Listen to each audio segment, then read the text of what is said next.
Yan mga idol, magluluto tayo ng laing. Sinangkot muna natin yung sahog na baboy, may konting baboy. At tatapingan ko ng dilis mamaya.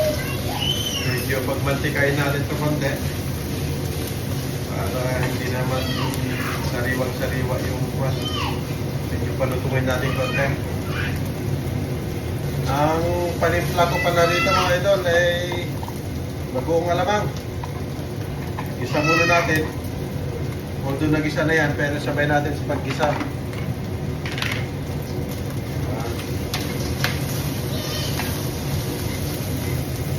Yan na mga idol. Lagyan natin itong gata. Ito. Dalawang gata pala yung gagamitin ko kasi matakaw sa hapan ito eh. Sa gata itong gabi na ito kasi talagang dry na dry. Yan. Yan, lagay na natin yung dahon.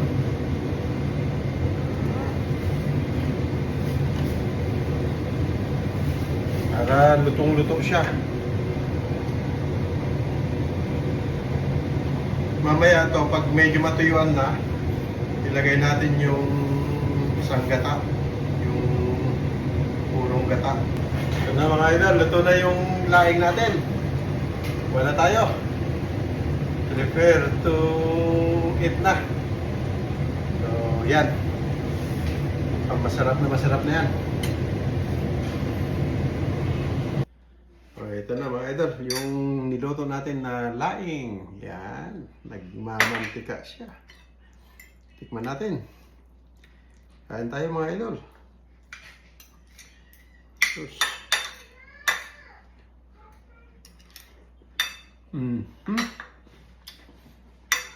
Masarap. Basili. Hindi ko pala dinurog yung sili. Lalagyan mo ng ano pala?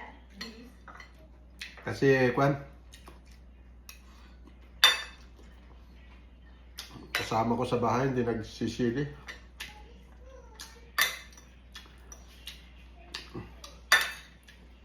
Yan na. Kain tayo mga idol. Masarap.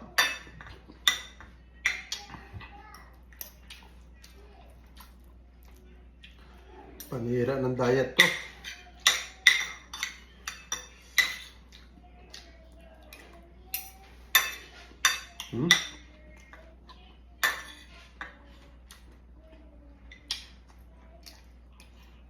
Panalo.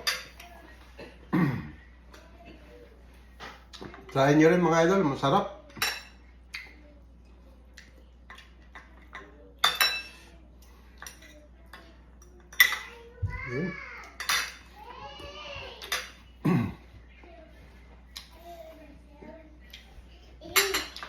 Paki-like and share na lang para maraming marating itong video natin na to. Yun lang mga idol, maraming salamat.